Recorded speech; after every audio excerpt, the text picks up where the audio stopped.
What's going on, everybody? This is Afro Think Tank.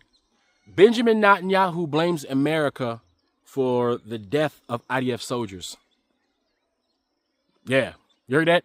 Benjamin Netanyahu, the prime minister of Israel, blames America for the death of IDF soldiers because he said we not giving him enough bullets and ammunition.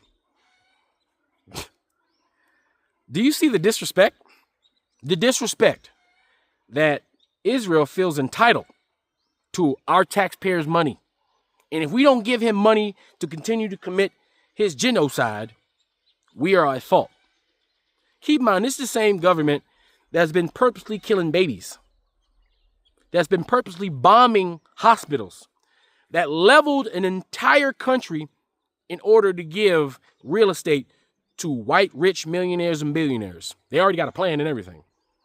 But he's upset that we're not giving him more bullets and more bombs to kill more people faster. Now, apparently he's still saying thank you to Donald Trump, because apparently Donald Trump is the one who gave him most of the bullets and bombs, because Biden and Kamala Harris placed an embargo on him and tried not to give him bullets.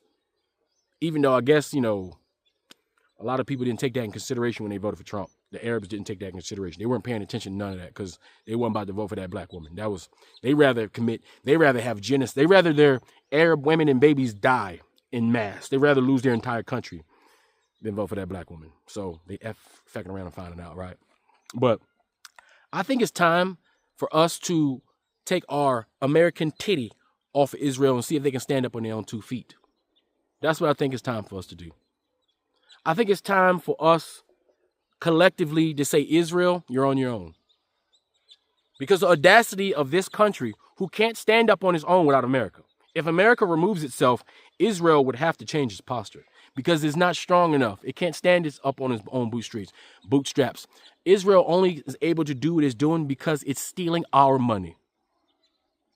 It's stealing our money in order to commit genocide so that rich white folks with yarmulkes can have waterfront property and permanent access to the straits so they can have their shippings go from Asia to America without going around the massive continent of Africa. It's totally ridiculous. It's asinine. It's ridiculous. We should be outraged that the nerve of Benjamin Netanyahu, a war criminal, by the way, a murderer, akin to Hitler, is mad at us because we're not allowing him to genocide more people faster. This is ridiculous. It's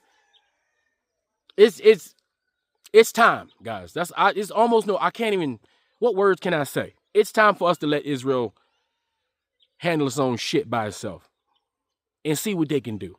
Because America and our troops don't need to go to war for Israel. We don't need to go to our war with Iran on behalf of Israel.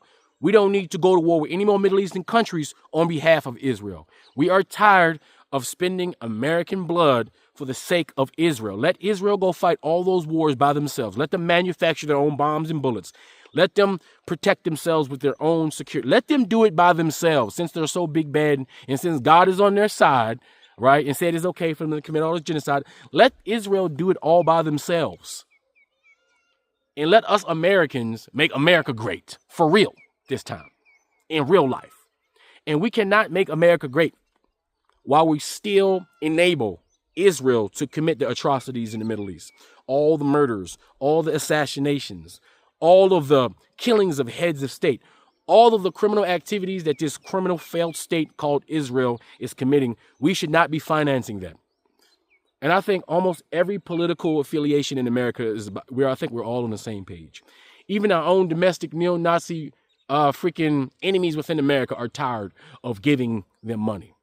You know it's bad when both opposite spectrums of America are both saying we're done with Israel and we're done sponsoring these genocides. We're done sponsoring this failed state of Israel. We're done. So I just hope, and we need to get rid of Citizens United. The only way we can do this is get rid of Citizens United.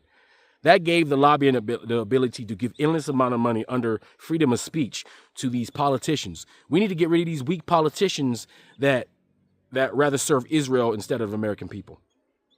No politician who gets money from any Israeli lobby should be considered for re-election. All of them need to be primary. If you want to be a politician for Israel, go to Israel and go run for office in Israel.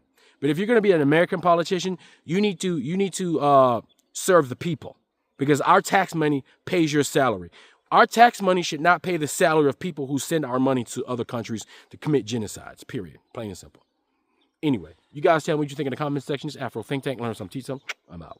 Yesterday, Benjamin Netanyahu had the audacity to accuse the United States of America of causing the deaths of IDF soldiers. Yeah, that's where we're at. Even though we have sent that country not tens of billions of dollars, but literally hundreds of billions of dollars in military aid, even though we have aided and abetted Israel in the middle of their slaughter campaign and genocide in Gaza. And in that case, we're talking about tens of billions of additional dollars so they can buy weapons and carry out these atrocities.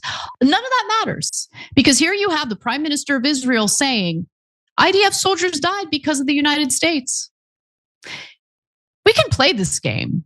We can play the game of how many American soldiers died fighting wars on behalf of Israel. You want to play that game? But anyway, let's get to the details and what he had to say. We're going to show you the video first. Usually when he is giving a press conference or making a statement in Hebrew, it's because he doesn't want Americans to know what he's saying. So you're going to hear this in Hebrew with some subtitles. For the audio version of the show, or the audio audience, I should say, I'm going to read a transcript of it when we come back. So take a look. ופשוט בשלב מסוים לא היה לנו מספיק תחמושת. ואנשים נפלו, גיבורים נפלו. חלק מאובדן התחמושת הזה היה גם כתוצאה מאמברגו. ואני גמרתי אומר שלא נגיע למצב הזה יותר. שאנחנו חייבים שתהיה לנו תעשיית נשק רובוסטית ועצמאית ככל האפשר. אגב, המצב הזה של האמברגו השתנה עד לבלי הכר, עם כניסת הממשל של הנשיא טראמפ. So again, for those who are listening to the show as opposed to watching it, I'll read a transcript of what he said. Quote, "We paid a very heavy price in the war. Part of it is that at a certain point, we simply didn't have enough ammunition and people fell. Heroes fell. The heroes he's talking about are the IDF soldiers who have been slaughtering children, by the way. Part of the loss of ammunition was also a result of the embargo. He did not say how many soldiers were allegedly killed or exactly when and where, but he specified that this occurred in situations where after the Air Force and artillery had tackled certain war zones, soldiers were battling remaining terrorists in and around booby-trapped buildings." He noted that this alleged embargo ended when President Trump took over, when his administration came into power.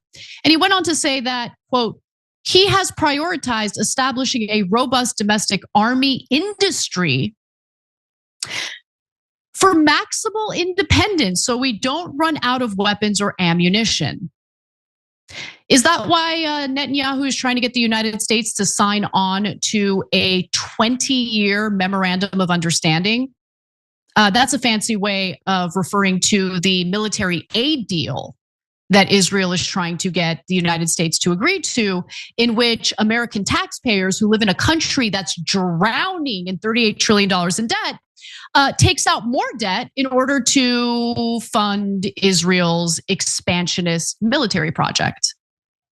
Yeah, that's what he's referring to. Free Sudan, boycott diamonds and gold. Free Sudan, boycott diamonds and gold. We most definitely cannot forget about the people of Sudan. Thanks for watching Afro Think Tank. Don't forget to like, share, and subscribe. And follow me on Substack and Patreon for more content. Remember, it's Pan-Africanism or nothing.